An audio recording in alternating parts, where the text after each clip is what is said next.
Olá a todos, bem-vindos a mais essa formação de professores. Hoje, quem vai estar fazendo essa formação sou eu, PCNP de Arte, Raquel do Nascimento Gomes, e a PCNP de Matemática, Noêmia Senzaki.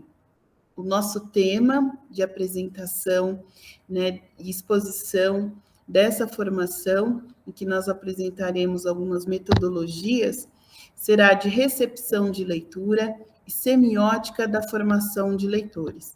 Na intenção de nós construirmos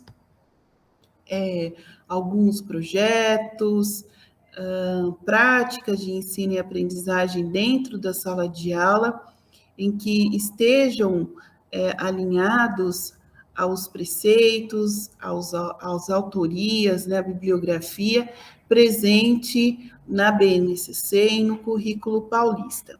Então, nós estamos com o dirigente Flávio Dalera de Carli, a supervisora focal Márcia Marques Lucas e a diretora técnica do Núcleo Pedagógico Jussara de Lima.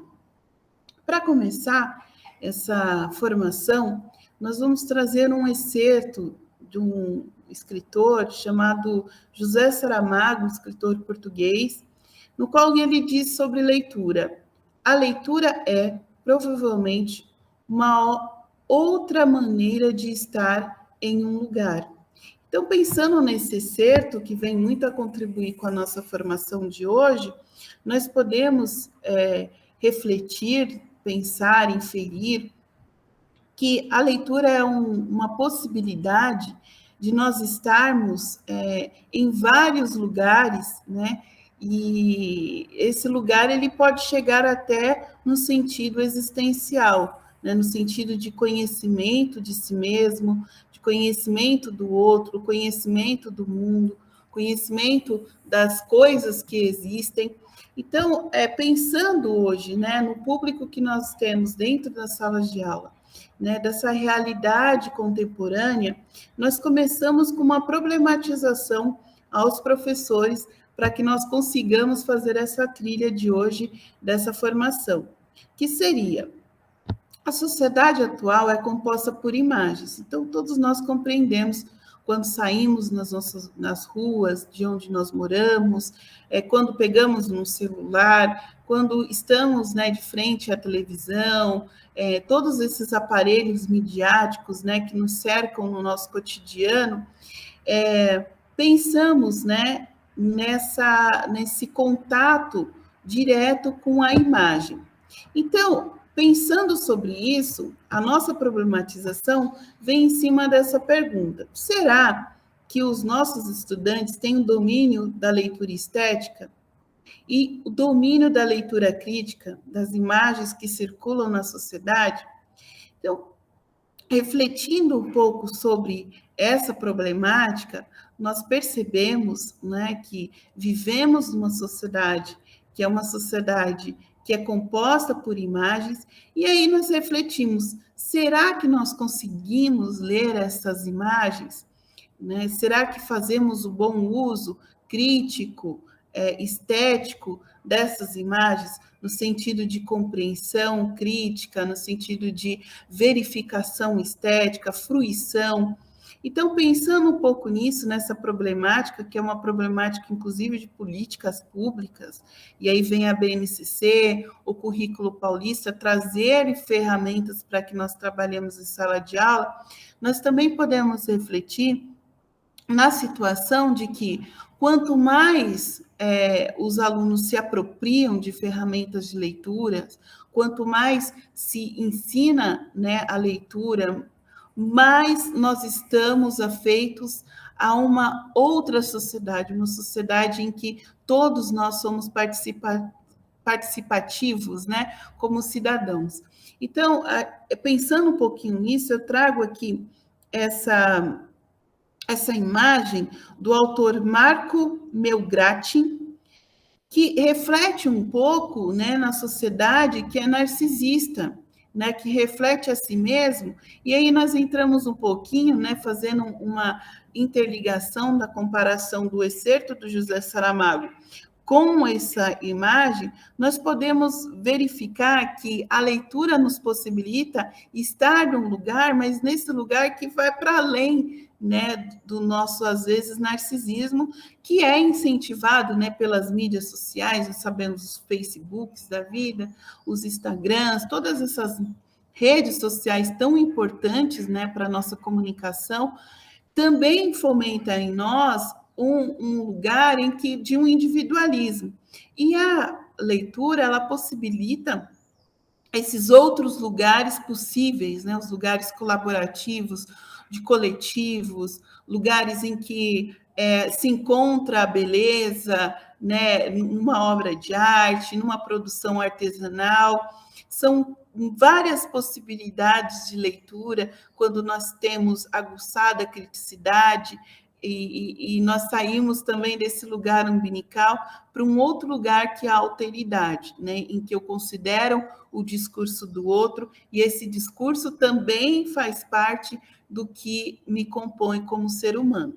Então, continuando essa reflexão e partindo agora para uma ideia, né, de que quando nós entramos em contato com essa leitura, nós podemos compreender, refletir, inferir, fruir, né, nos espaços virtuais, as redes sociais em que eu falei agora há pouco, né, o Instagram, a Flickr, as fanfics, e os presenciais também, os momentos em que nós estamos conversando com uma outra pessoa, pensando nesse legado da humanidade, né, que são as linguagens não verbais, possibilitando aos leitores, né, a percepção aguçada, aprofundada desses códigos que circulam em nossa sociedade.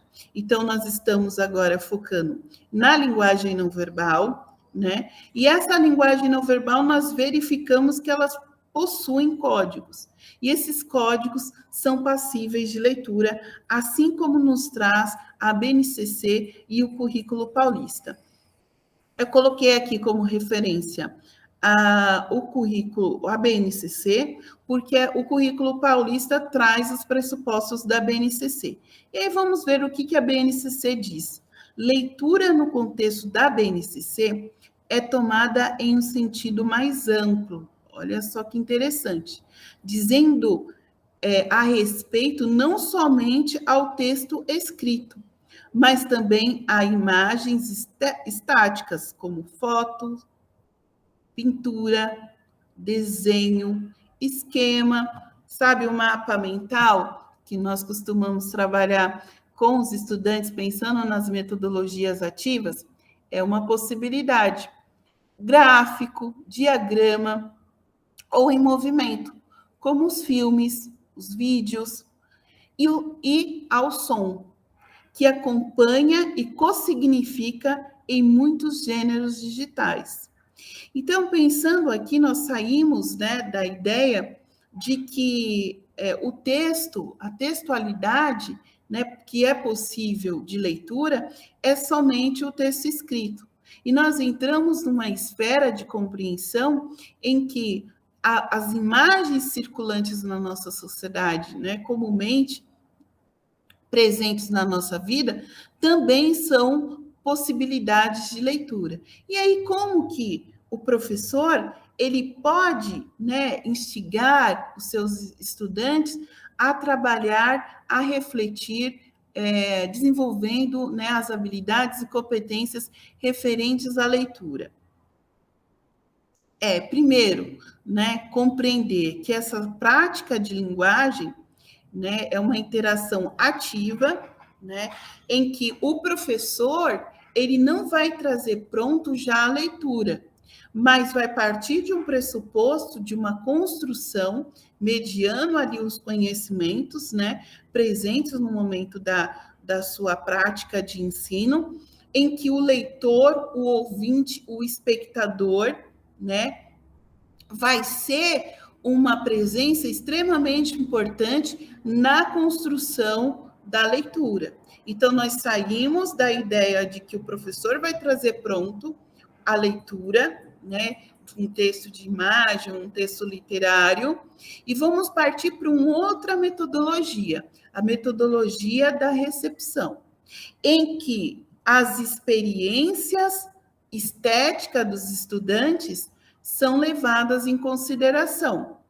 O que seriam essas experiências estéticas? São os repertórios socioculturais que esses estudantes têm. Então, pensando assim, o meu estudante, ele tem muito afinco com a pichação. É problemático, né, a gente pensar que, às vezes, né, a pichação invade espaços importantes, que, inclusive, são patrimônios culturais, mas vamos refletir aqui em um foco em que nós entendemos a pichação como uma produção de linguagem. E essa produção de linguagem, ela traz um certo labor estético, no sentido de que as pessoas que produzem a pichação, elas estão pensando no designer da palavra, na imagem da palavra.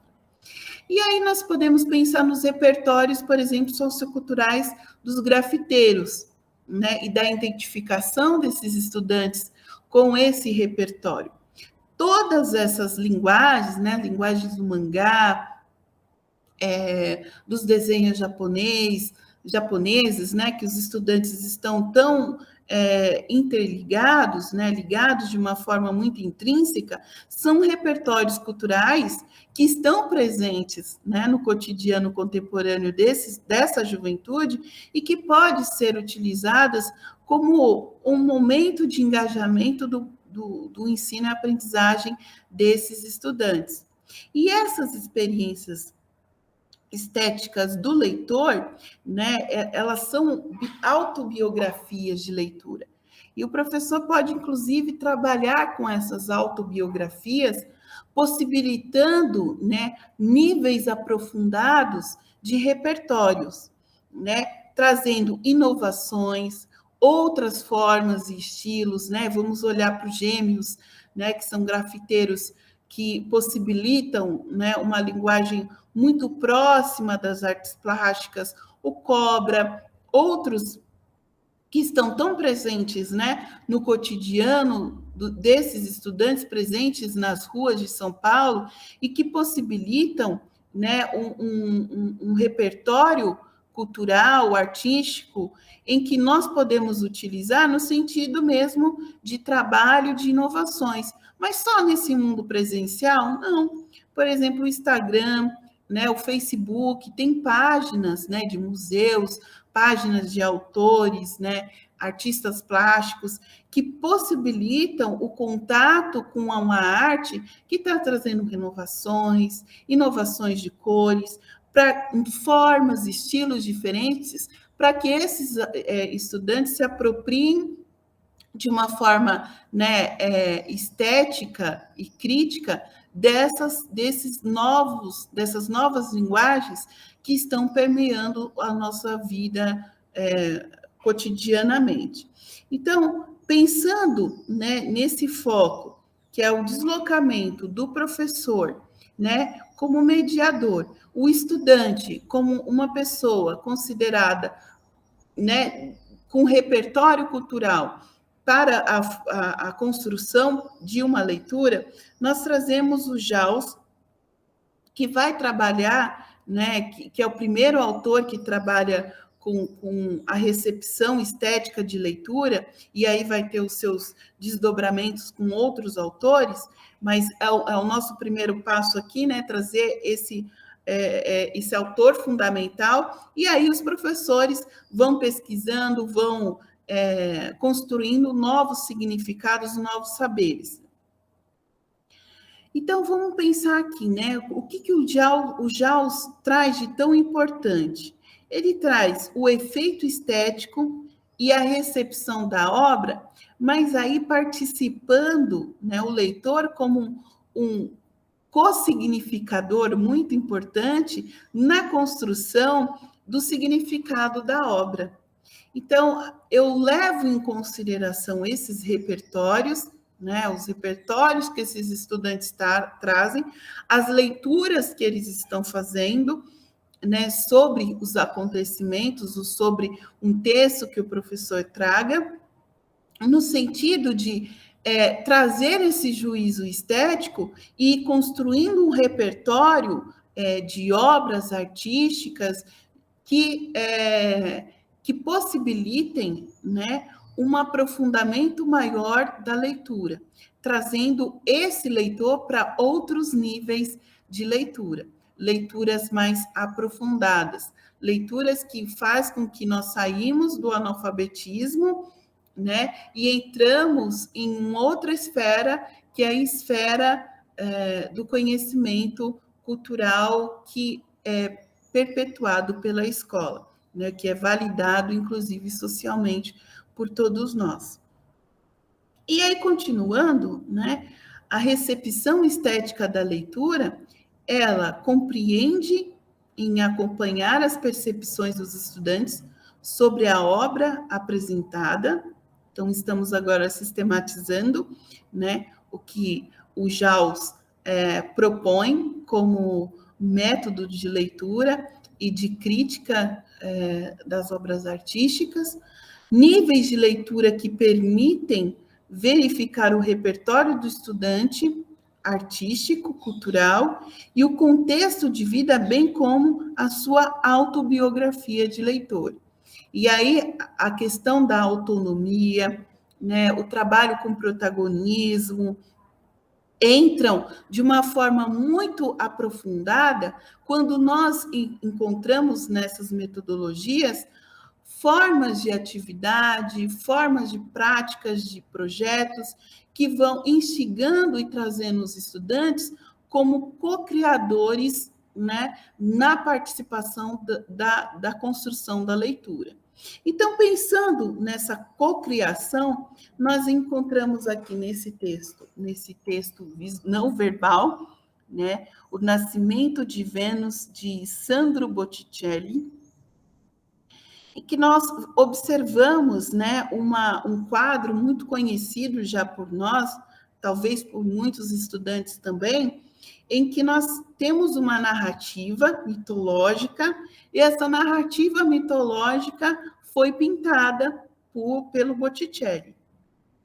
E aí, eu entro agora com um autor muito importante, que é o Jacques Auman, e no livro O Olho Interminável, que ele vai dizer que quando, né, nós estamos trabalhando com obras artísticas, não necessariamente a gente precisa trabalhar numa linearidade histórica, né, mas percebendo uma obra artística dentro do nosso cotidiano, dentro da nossa percepção, do nosso olhar, né? E também de como que essa imagem ela é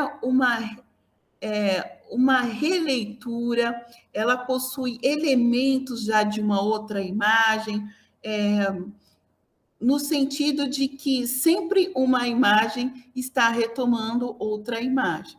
Então, pensando aqui, né, nesse quadro, nós podemos encontrar fotografias que tenham elementos desse quadro, nós podemos encontrar, antes, né, desse momento histórico que é o Renascimento, os quadros gregos, né, a forma como que os gregos entendiam o corpo humano, a partir, né, de uma percepção simétrica. Então, todos esses elementos que estão presentes aqui se remetem a outras imagens também. E aí, Raquel, mas tem lá no comecinho a imagem que é em movimento. Será que aqui dá para ver essa imagem em movimento? Olha só o vento, né? O movimento dos cabelos, o movimento do lenço, das roupas, tudo isso está puxando, né, para uma movimentação dentro do quadro. Né? E isso, o princípio do vídeo, o princípio do cinema é o movimento. Então, percebendo, né, esses elementos, O professor vai mediando, né, outros elementos, outras imagens em que tragam essa concepção estética do período do Renascimento, que não diz respeito só ao Renascimento, diz respeito à Grécia Antiga, diz respeito ao cálculo matemático dos egípcios, diz respeito ao estudo geométrico, né? Então, a arte também antropocêntrica, ela nasce lá com os gregos. Mas só os gregos são antropocêntricos? Não, lá no Renascimento também tem antropocentrismo. Em outros momentos da história, né, estética da arte, nós encontramos também o antropocentrismo. Nas fotografias de hoje, na movimentação das câmeras. E a mimesis? A mimesis é um elemento importante, né, uma teoria importante criada pelo Aristóteles, que vai fundamentar toda a arte do Ocidente, né, que é a questão da verossemelhança. Então, dentro do campo da representação da arte, eu faço a minha obra a partir da imitação desse mundo real que existe. A minha obra é uma representação. É o mundo real? Segundo Aristóteles, é uma representação desse mundo. A simetria, que é tão importante, né, e que pode ser também trabalhada com os professores, né, trabalhando dentro da interdisciplinaridade com os professores de matemática, de artes, o culto à beleza. Então, só nesse momento aqui que nós temos o culto à beleza. Segundo também o Gombrich, né, da história da arte, que é tão importante, não, o culto à beleza, ele vem de longas civilizações e que perpetua até hoje na nossa sociedade. O logocentrismo, né, que é a razão no centro. Então, todos esses elementos que são verificados no Renascimento e que nós vimos que existe uma retomada lá na Grécia Antiga, mas que também hoje se perpetua na nossa sociedade, através dessas imagens que também estão circulando. E aí, pensando nessa simetria e na interdisciplinaridade, que nós podemos trabalhar, né, o professor de arte trabalhando com o professor de matemática, nós podemos verificar que aqui nós temos, né, retângulos, quadrados, nós temos triângulo dentro desse quadro, nós temos um ponto de fuga, né, que vai trazendo toda a imagem de num pano de fundo, né, um plano de fundo que traz uma geometria.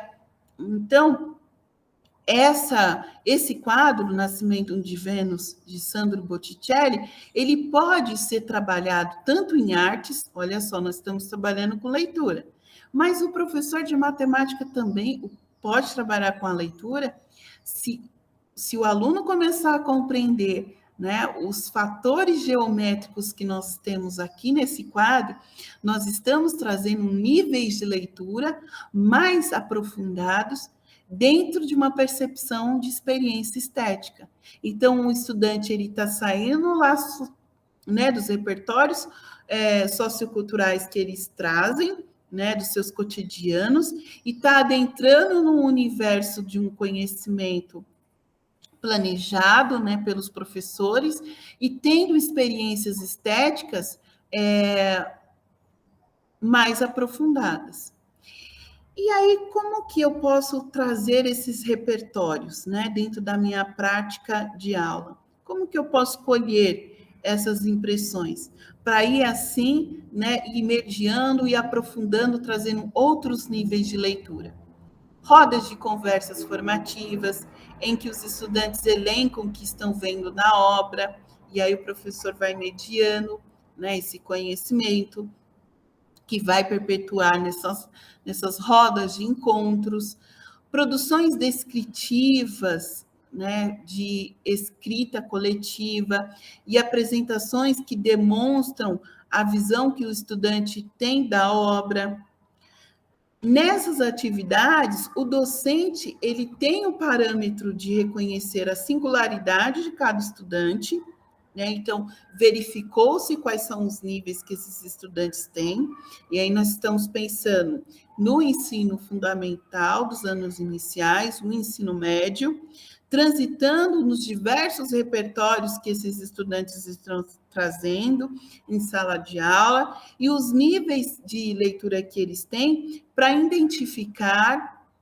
e possibilitar que esses estudantes comecem a fazer as suas inferências, né, dentro, né, desse jogo de uma experiência estética que pode se remeter ao universo da história, pode se remeter ao universo, né, da cultura, pode se remeter ao universo da matemática e o universo da arte. Olha quanta coisa que é possível para que esses estudantes eles comecem a fruir dentro de uma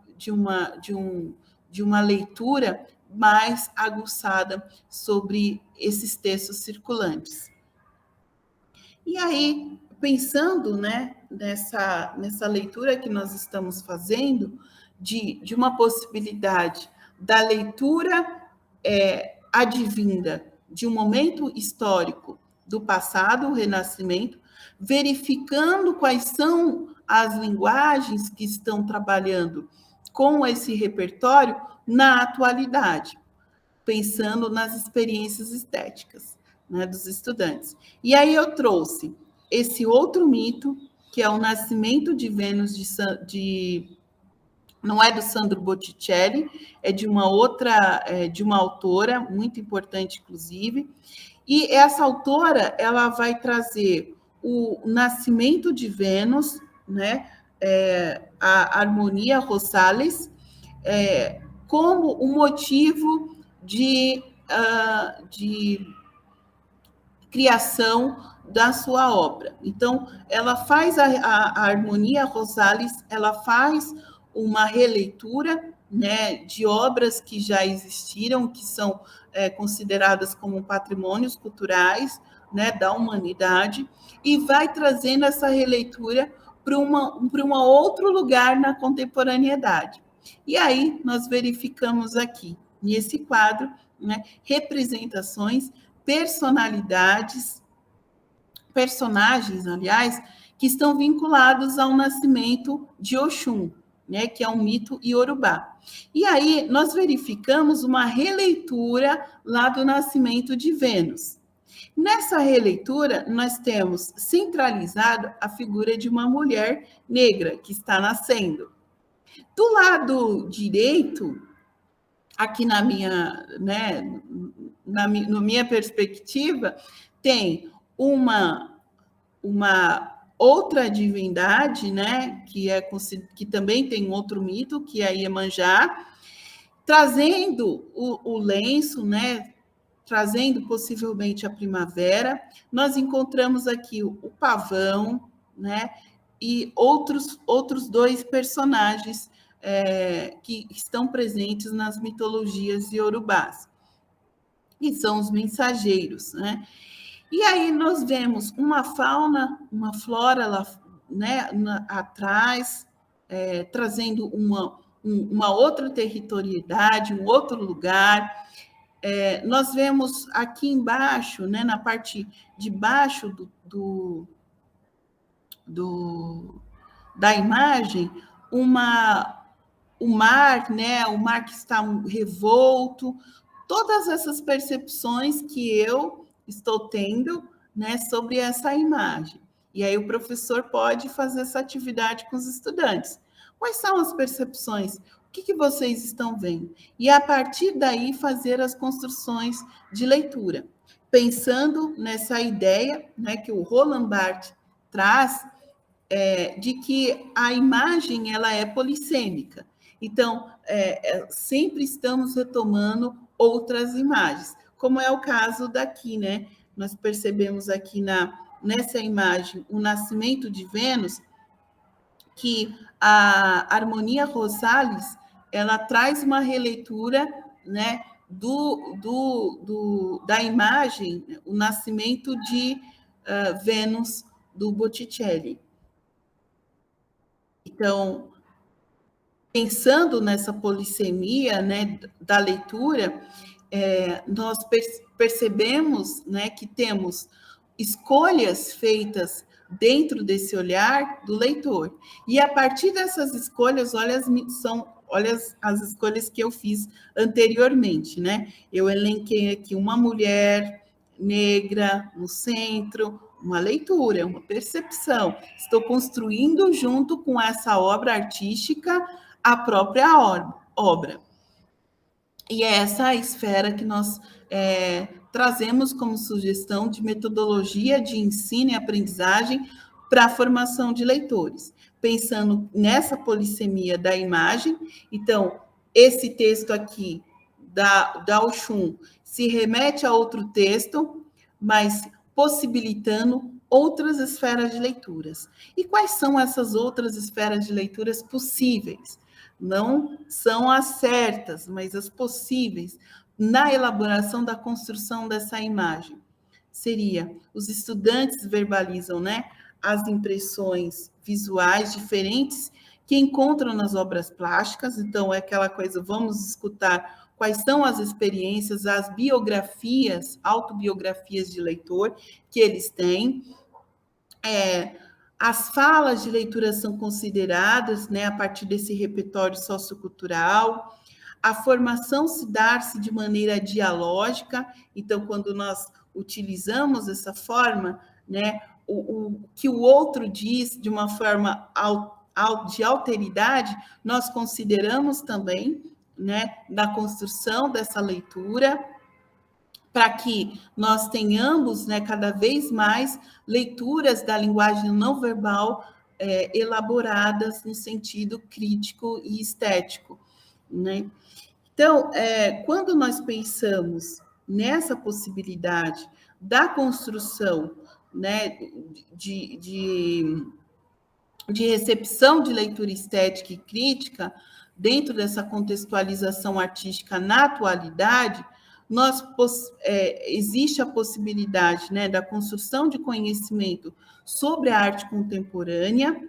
Então, nós identificamos que existe um repertório polissêmico dentro das artes plásticas. Verificamos como que os estudantes podem trabalhar, né? E de que maneira, quais são as leituras possíveis para que nós consigamos, né, construir possibilidades e níveis de leitura.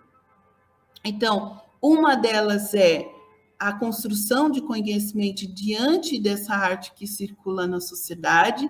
Essa imagem, por exemplo, eu tirei do Instagram, que é uma imagem que está circulando, né, dentro do Instagram, a releitura das representações canônicas. Então, olha como que a nossa sociedade está fazendo a releitura dessas representações canônicas da arte europeia, afrocentralizando as suas representações. É uma possibilidade de leitura com os estudantes. É uma temática possível que o professor possa, né, propor, no sentido de ir trazendo essas construções e outras possibilidades, né, dentro desses repertórios que os estudantes trazem. O reconhecimento da obra O Nascimento de Oxum, identificando seus signos mais expressivos como manifestação da arte contemporânea. Então, pensando nesse item que é tão importante, nós vamos pensar assim: olha, se nós estamos pensando na metodologia de recepção de leitura estética, eu não vou trazer pronto.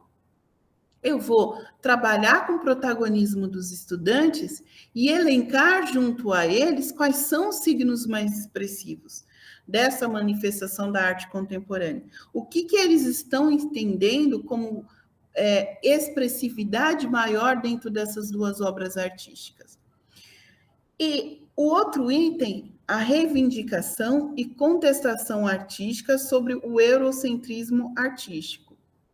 Essa é uma outra temática possível de trabalho e elaboração da aula, né? Mas o professor, com a sua autonomia, pode ir articulando, inclusive com outros materiais que não sejam esses, né?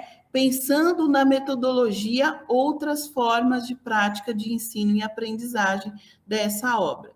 E aí, pensando, né, como é que nós vamos fazer a leitura desses signos? Como que nós vamos compreender essas elaborações de uma maneira em que o professor traga ferramentas metodológicas que possibilitem essas leituras dos estudantes? A semiótica é uma possibilidade, né? E aí nós temos lá na BNCC um campo de análise linguística e semiótica que trazem as habilidades e competências de linguagens, né, do ensino médio, que possibilitam, né, o professor de trabalhar com a semiótica de uma forma que possibilite a formação de leitura. Então, nós saímos agora da recepção de estética, de leitura, e entramos na semiótica, também presente na BNCC, como uma forma de, né, uma possibilidade metodológica do professor trabalhar com a leitura em sala de aula. E aí nós vimos que, dentro da recepção, né, de leitura, os outros professores, né, para além de artes, língua portuguesa, matemática, história, sociologia, podem articular trabalhos interdisciplinares na formação de leitura. Então, pensando no primeiro, no precursor, né, da teoria da semiótica, nós vemos aqui o Saussure, né, como o início dos estudos, né, das teorias da semiótica. E qual é a principal teoria, né, que o Saussure vai trazer? Ele traz, né, o signo com dois elementos, o significado e o significante. Então, dentro dessa perspectiva, nós pensamos assim: o significante, ele é a representação, né, de uma imagem. Então, todo o campo expressivo que nós encontramos é o significante. Por exemplo, eu estou vendo aqui, vamos voltar um pouquinho aqui, que a pigmentação da cor da pele é escura, né? Então, tem um marrom aqui, né? Na pele de Oxum, na de Iemanjá, nós temos algumas tonalidades para o preto, para o marrom, para o vermelho. Essa identificação que eu estou fazendo da pigmentação da cor é um signo, né? Dentro dessa leitura de signo, nós temos a cor como significante.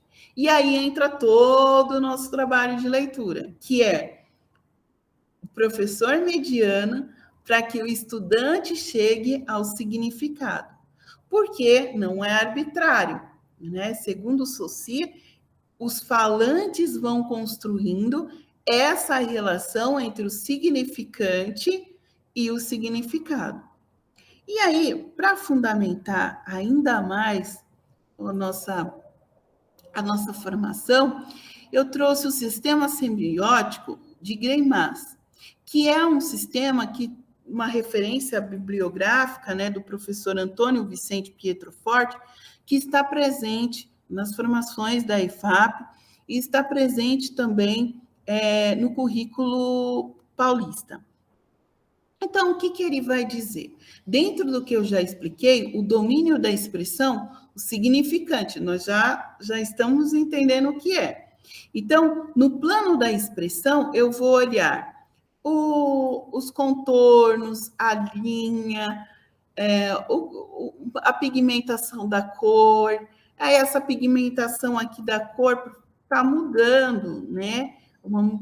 Tem um amarelo aqui, né, que se remete a essa cor, né, se remete no plano de expressão do significante, se remete ao plano do significado. E qual seria o significado? Vamos voltar lá para o mito de Oxum, né, e ver que a Oxum é a mulher do ouro, né? E aí a representação desse ouro, o significado desse ouro está presente no significante, no plano da expressão, que é esse amarelo. Então, voltando aqui para a nossa página, né, do GREMAS, o domínio do conteúdo é o significado. Então, olhei lá, né, o plano da expressão. Puxa, tem esse amarelo na pele dela. O que isso significa? Qual o significado? Entramos no domínio do conteúdo. O significado, vou ler lá o mito de Oxum. Ah, lá no mito de Oxum está dizendo que é a mulher do ouro. E aí vou construir, né, um sentido que é o semissimbólico.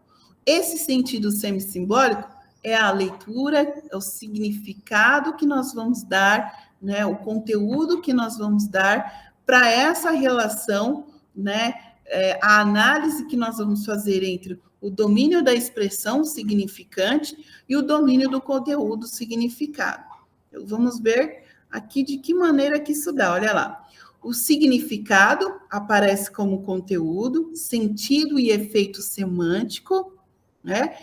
O significante, a expressão. Então, tá em que plano, Raquel? Cores, formas, a expressão plástica. E a relação semissimbólica? Entre significante, nós vamos analisar, né? Então, analisei lá, o que tem nesse quadro? Tem as cores, que cores que são? Vamos analisar essas cores.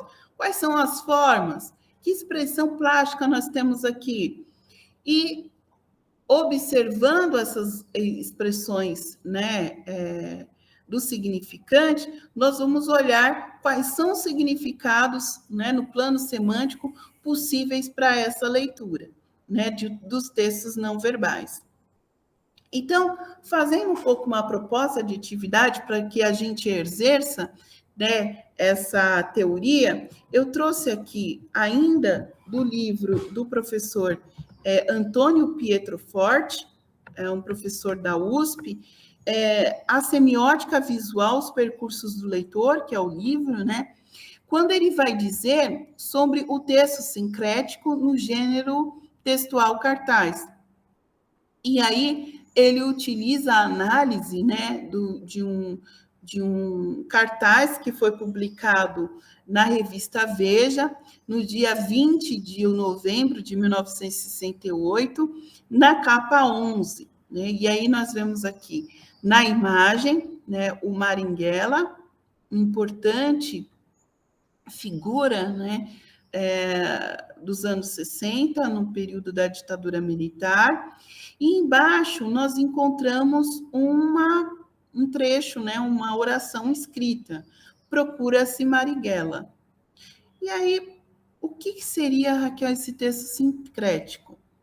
É um nome diferente para dividir a parte verbal, né, do texto como todo, do gênero cartaz, e a parte escrita. Então, nós temos aqui a parte escrita, procura-se Marighella, e a parte visual, a fotografia do Marighella. Para esse tipo de texto, né, em que nós temos a presença dos dois, né, a linguagem verbal e a linguagem não verbal, nós chamamos de textos sincréticos. E aí, aqui, na foto, né, nós analisamos, né, dentro de uma perspectiva da análise da semiótica, a foto mostra, no plano da expressão, então vamos voltar aqui na foto, no plano da expressão, né, semiótica, do significante, a obra mostra o quê? O que essa obra está dizendo para a gente, né, no plano da expressão? Tem um dedo apontando para uma ferida. A figura, né, do Marighella, e ele não está olhando para a foto, mas nós percebemos que ele está contando algo. Olha o que nós verificamos no plano, né, da expressão do significante. E aí nós vamos agora observar, vou voltar aqui para outra, passei. O plano, né, da análise semiótica é o peito, que evidencia uma cicatriz narrada por um tiro, em que aí nós estamos entrando no plano do significado.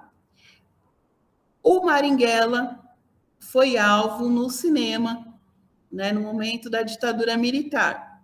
Remetendo a essa história, né, que ele está narrando, nós chegamos a um significado, né, analisando esses dois planos, o plano da expressão, né, o significante do triângulozinho. Vou voltar aqui nesse triângulozinho para vocês verem, visualizarem melhor.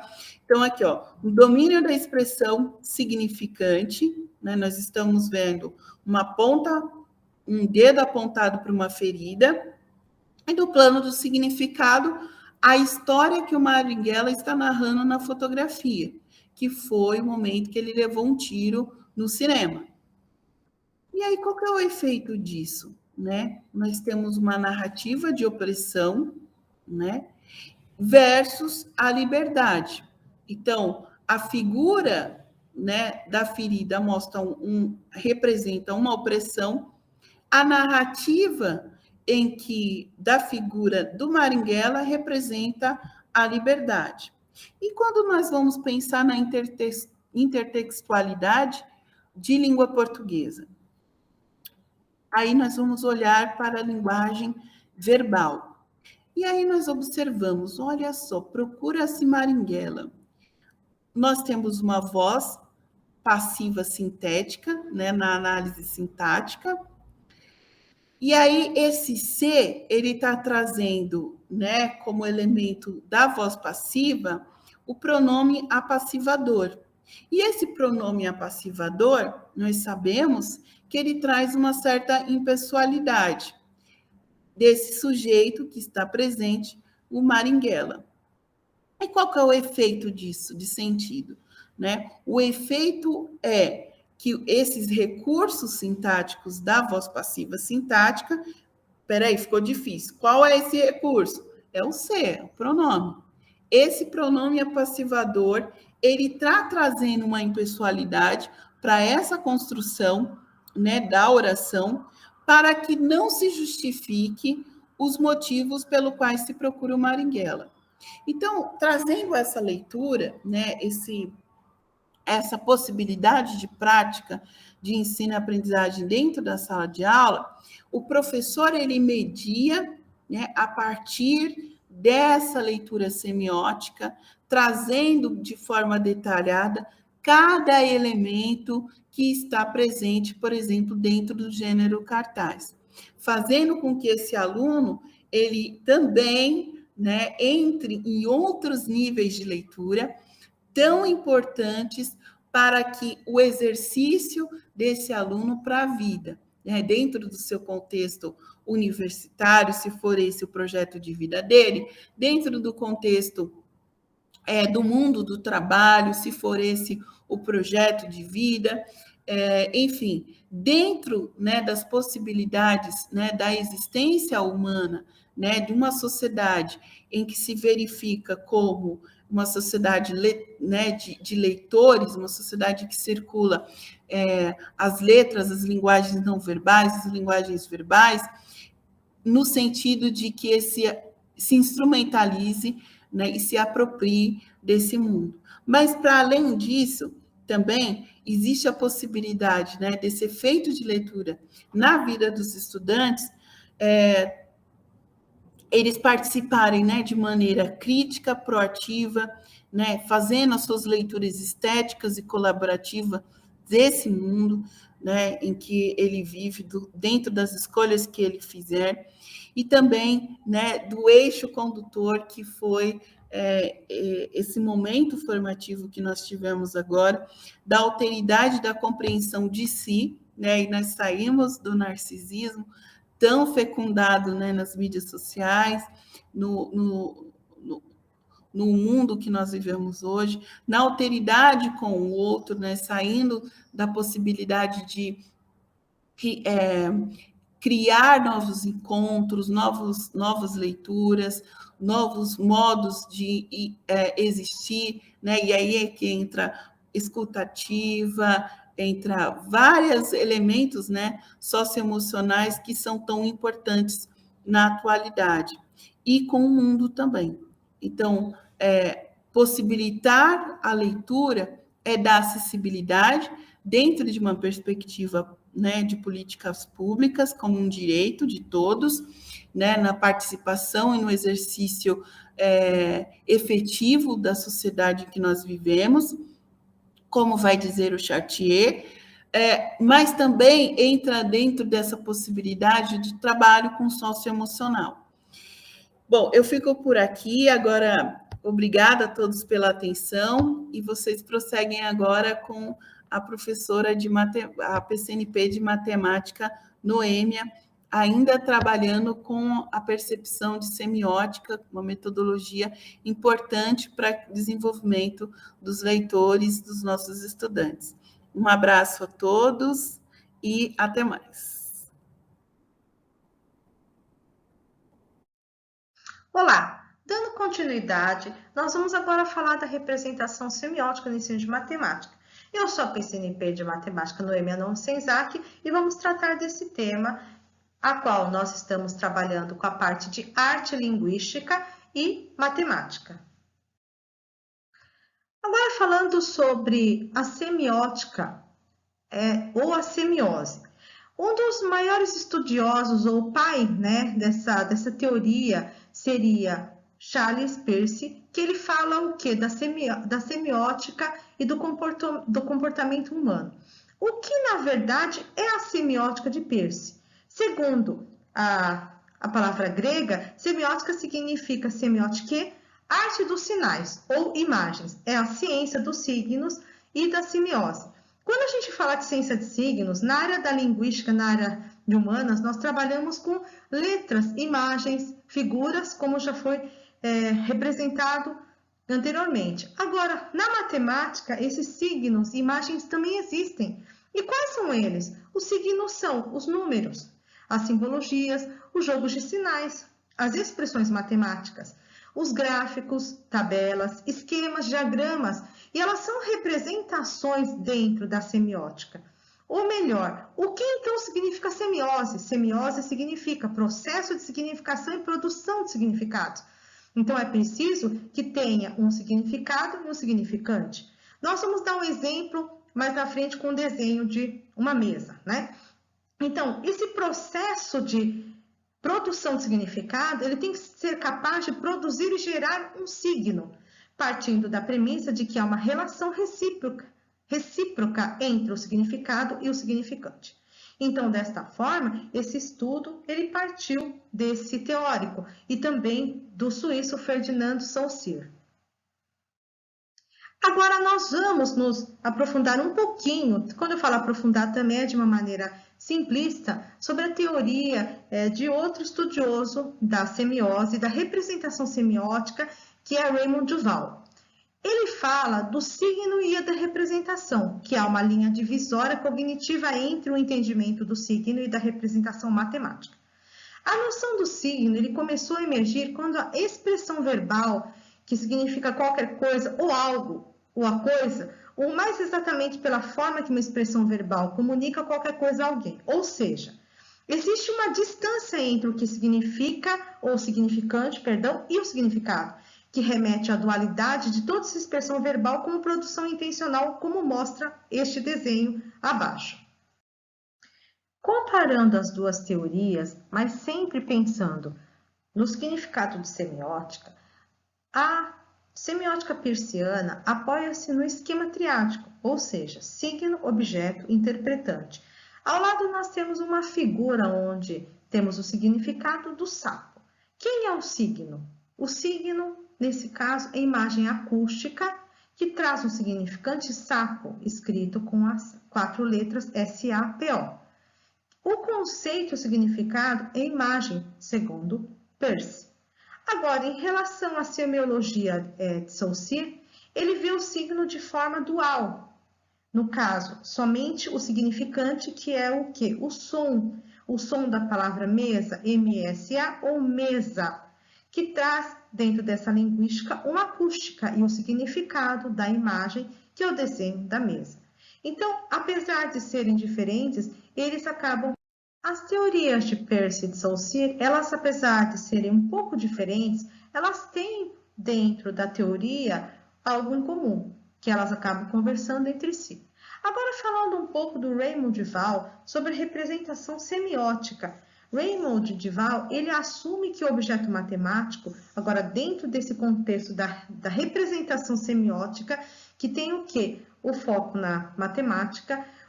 A matemática, nesse caso, o objeto matemático, ele não pode, segundo o seu pensamento, nem deve ser confundido com sua representação. Nós vamos explicar um pouco melhor quando eu trouxer o objeto reta, como esse exemplo, né, mais vivo do que a gente gostaria aqui de apresentar nessa nossa TPC. Uma vez que não é acessível diretamente à percepção nem à experiência intuitiva de quem aprende. Então, por essa razão, ele defende que as atividades sobre esse objeto matemático, elas ocorrem sempre pela sua representação semiótica, ou seja, pelo significado e pelo significante, ou pelo significante para o significado. Sendo essa representação, portanto, essencial essa atividade cognitiva.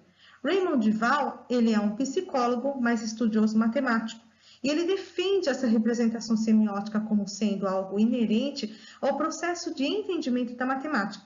Para ele, fica claro que, como ele defende essa ideia, não se deve jamais confundir um objeto com a sua representação. Ou seja, nós estamos falando, vamos dar um exemplo, a reta. Nós estamos falando do objeto matemático reta, mas não da sua representação. Uma vez que a gente acaba trabalhando em nossas aulas e opera em mais de um sistema de representação, e isso acaba sendo implícito e primordial para o entendimento de que nenhum dos registros de representação é o objeto matemático em si, mas que apenas o representa, então, no lugar dele, para assim permitir o acesso a esses objetos matemáticos. Eu sei que é um pouco teórico, que o texto às vezes nem sempre é claro, mas se lermos com calma, entendermos um pouco a teoria, o pensamento cognitivo e psicológico dessa análise da representação semiótica, vai começar a ficar claro para nós que somos professores e apresentamos muitas vezes um conteúdo ao aluno. Quando nós falamos das representações semióticas do objeto matemático, de acordo com a teoria do Raymond Duval, precisamos observar que ele sempre nos lembra que não existe compreensão matemática se nós não distinguimos os objetos matemáticos diferentes das suas representações, ou seja, como os números, funções, retas, etc., com as suas representações em si. Em outras palavras, a teoria dele defende que é possível conhecer, compreender, aprender matemática pela utilização das representações semióticas do objeto matemático. Por quê? Porque o mesmo objeto matemático ele pode ser dado através de representações muito diferentes. E essa possibilidade é tão importante que os manuais não hesitaram em fazer dessa distinção um tema recorrente em relação à teoria. Então, nós precisamos separar e reduzir o quê? Essa confusão, porque provoca entre o objeto e a sua representação e, com o tempo, decorrer uma perda da compreensão matemática em si, que é o objetivo do ensino de matemática como um todo.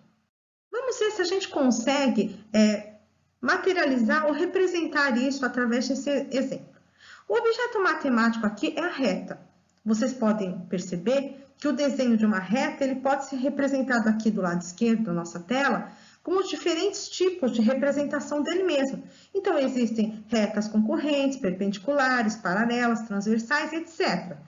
Só que, assim, esse desenho de uma reta, a palavra reta, nesse caso, é um objeto matemático. E no lado direito, a gente pode ver a equação da reta, ou, nesse caso aqui, a equação reduzida da reta. Nós estamos sempre trabalhando com a reta como objeto matemático e de diversas representações matemáticas diferentes, mas nenhuma das representações é a reta de fato, apenas as imagens vão representar, ou seja, são registros que permitem o acesso ao objeto e ao tratamento desse objeto. Mas o que é esse tratamento? É quando nós trabalhamos as passagens das operações, então nós estamos tratando esse objeto em si.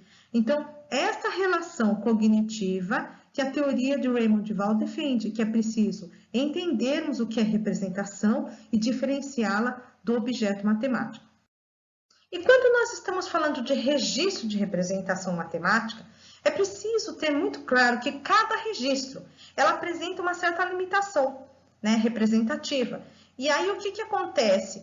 Aparece ou surge uma necessidade da utilização de outros sistemas de expressão para essa representação. Nesse caso aqui, nós temos à direita os números naturais, mas também temos números indicando as perspectivas do olho do homem olhando em dois ângulos diferentes.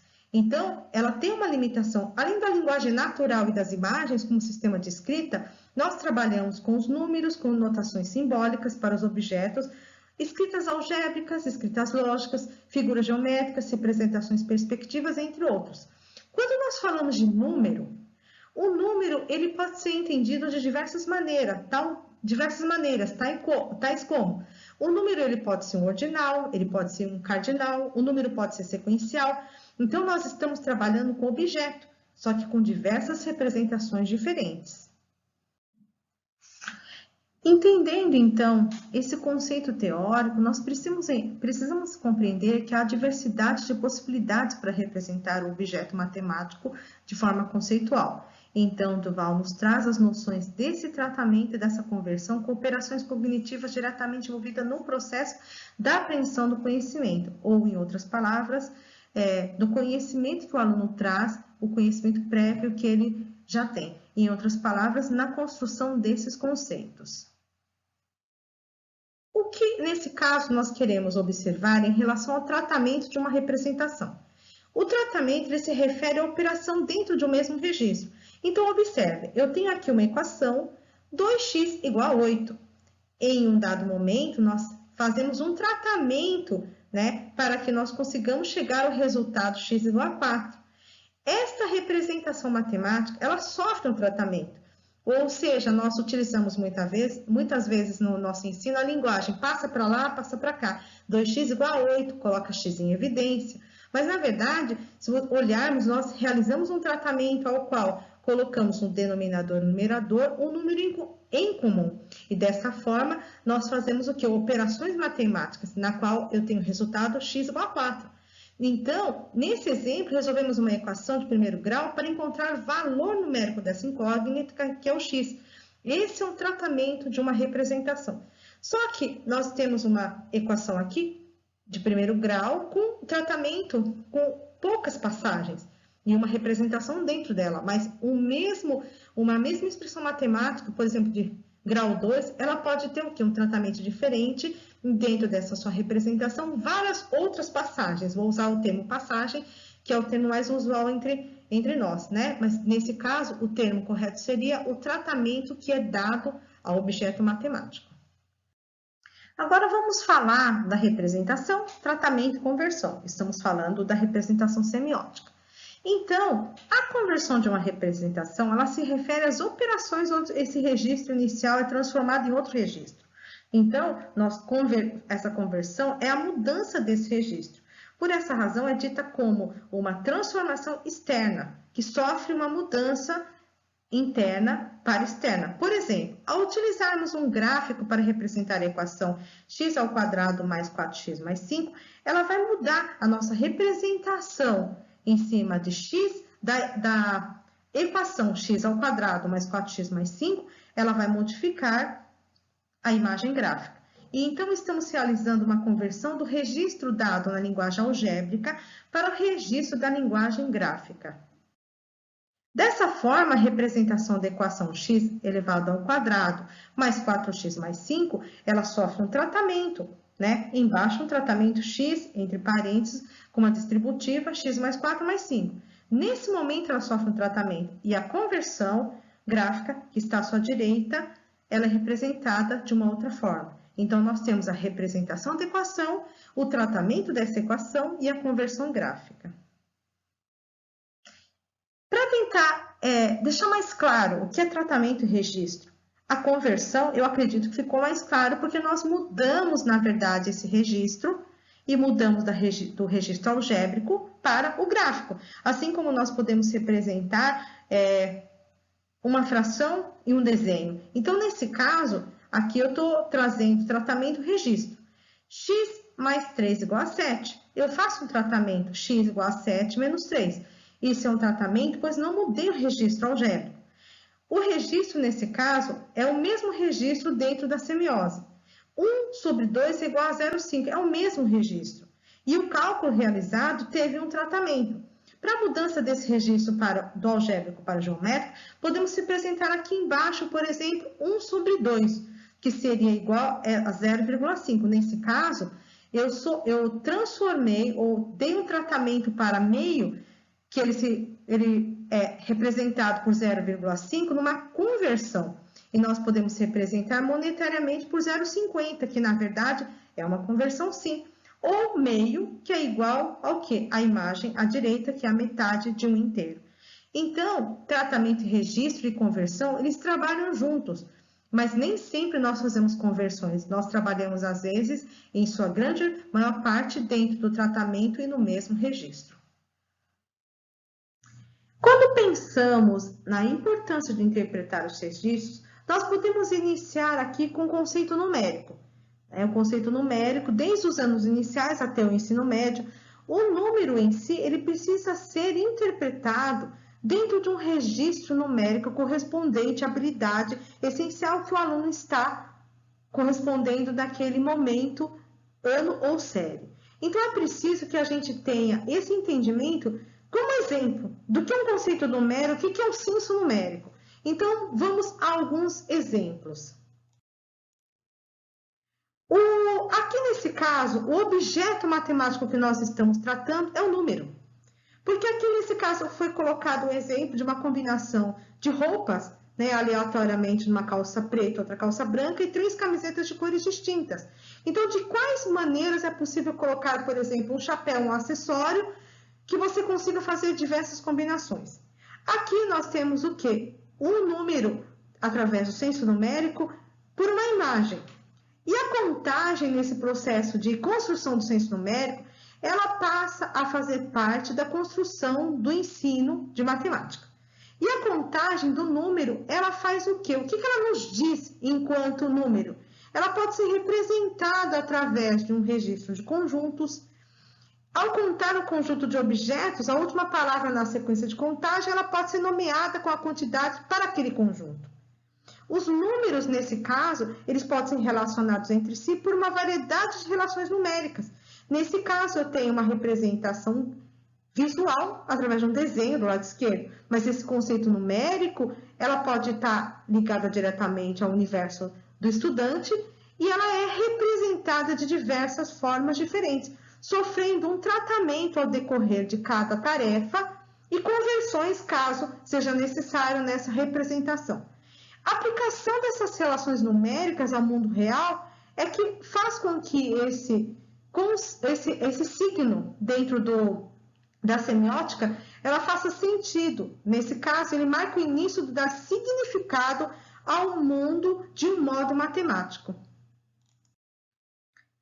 A gente pode ter outras conexões mais simples, do que é esse conteúdo matemático nas operações.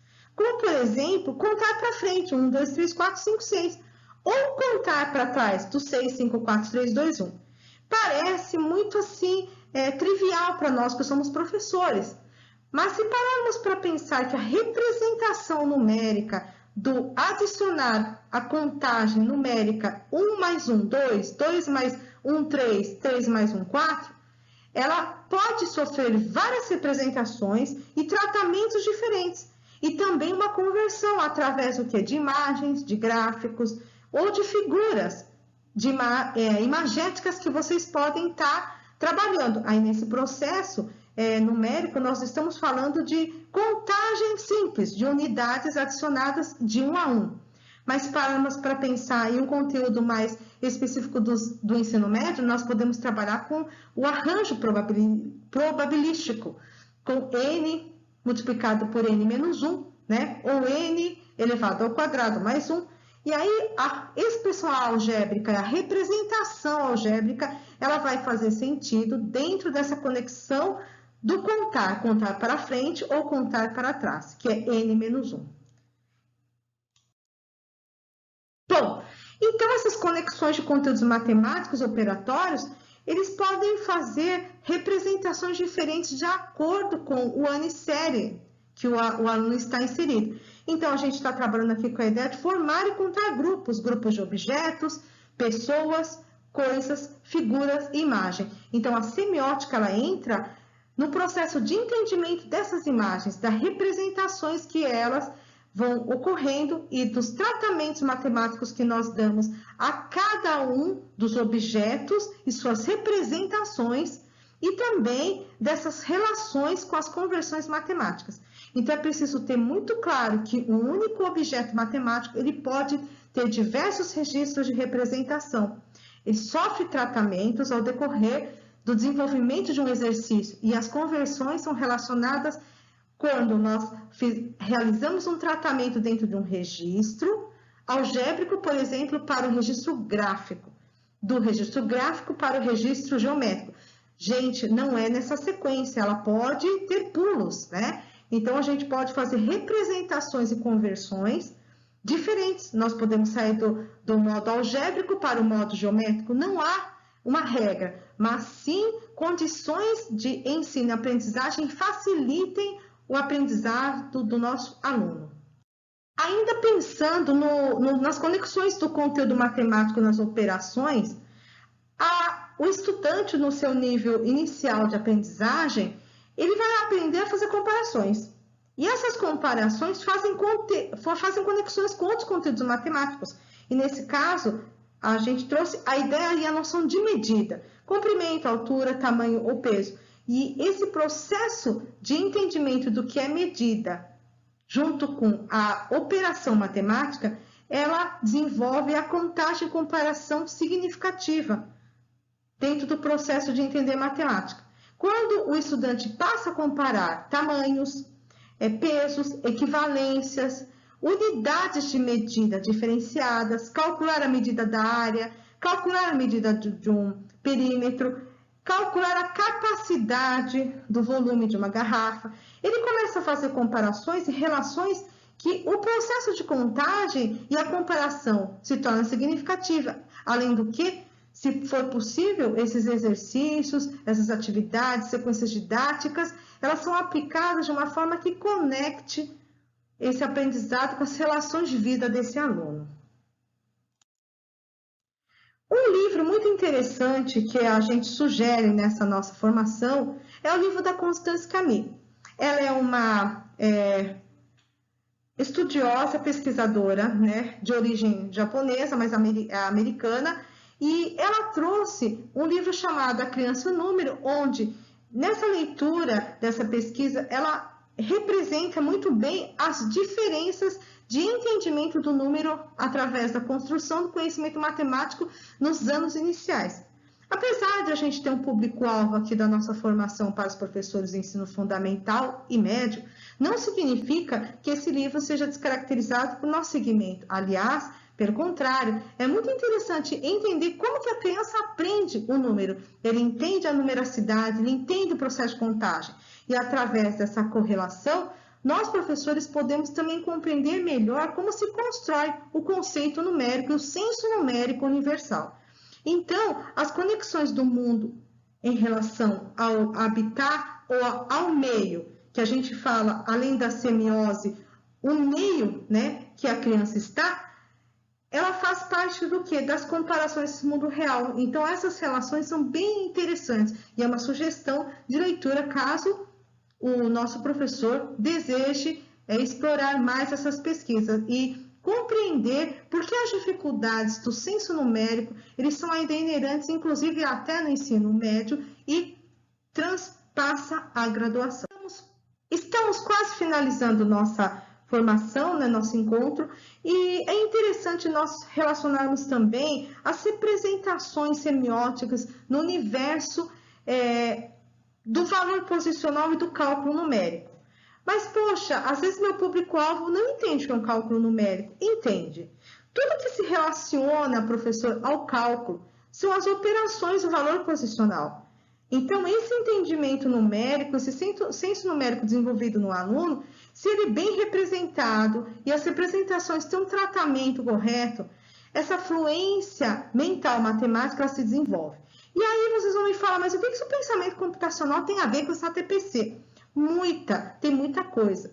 Quando nós falamos em pensamento computacional na matemática, não significa que o aluno vai sair fazendo programação em alguma linguagem que exista qualquer, em Java, em Basic, em C++. Não é esse o objetivo. É apresentar para o aluno um caminho com conteúdo matemático de lógica e cálculo. Ou seja, um exemplo simples de uma aula com pensamento computacional é solicitar que o aluno desenhe ou crie uma receita. Quando eu falo desenhar, é porque o pensamento computacional ele parte de uma estrutura. Que estrutura? Entrada, né? Caminhos, meios e saída. Então, ele tem uma estrutura de entrada, estrutura interna e a saída. Por quê? Porque o pensamento computacional tem uma lógica matemática que funciona desta maneira. Então, uma receita de bolo. Qual é o primeiro caminho que o nosso estudante deve fazer para criar um bolo? Eles vão falar,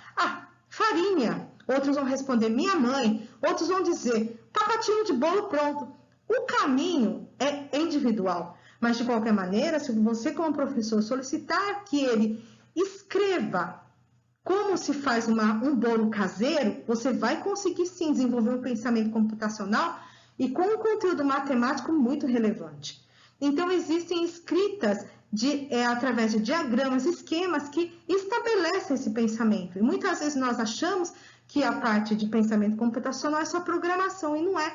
Então, geralmente, os programadores usam uma lógica matemática para desenvolver cálculos matemáticos por linguagem própria de cada software. Então, esse é o primeiro passo para que essa fluência e pensamento computacional relacionado com o nosso conteúdo matemático, ele seja o quê? Oferecido ao aluno. Muitas vezes o conteúdo tem um nome assustador, mas o modo de fazer é simples. Então, nós devemos, enquanto professores, oferecer um caminho simplificado do ensino-aprendizagem. E essa é uma sugestão e um convite para você, professor, que assiste a nós. Nós não estamos aqui ensinando você a trabalhar ou dar aula, nós estamos aqui sugerindo caminhos, né? Caminhos diferenciados, modos de entender e, acima de tudo, compreender que o aluno está em transformação e todas essas vertentes que nós trouxemos aqui são caminhos inerentes à criatividade da arte, à fluência leitora, ao caminho da criticidade, e esse é o convite que nós estamos fazendo agora a vocês. Estamos finalizando e agradecendo muito sua participação nessa nossa TPC da Diretoria Norte 1, da última TPC do ano de 2021. Foi um grande prazer e até a próxima, 2022, estamos aí. Muito obrigada, muito obrigado de nossa diretoria a todos vocês.